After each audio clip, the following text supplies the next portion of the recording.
खैरपुर में 5 ॾींहं अॻु थियण वारे पुलिस मुक़ाबले खे ॻोठाणा पारां जाली करार ॾिनो वियो। चीफ सरदार हाजी ख़ैर मोहम्मद खोखर जे नोटिस ते खोखर भाइरनि जी ख़ासि टीम सीनियर साफ़ी हज़ार माण्हुनि ऐं ॿियनि सां गॾु ॻोठ सदोरो जामरी पहुतो ऐं ॻोठ वारनि खां मुकमल तफ़सील वरिती। ॻोठ सदोरो ख़ान जामरी जे रहवासियुनि मूजिबि अमीन पठाण नौजवान खे पुलिस जी मदद सां बेदर्दी सां क़त्ल करे रहियो आहे।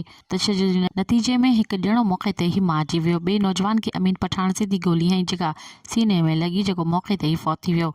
ॻोठ सदोरो ख़ान जामरी जे रहवासियुनि पुलिस जी रवेशियाणे अमल ते सख़्त कावड़ जो इज़हार कंदे मामले जी जांच जो मुतालबो कयो आहे।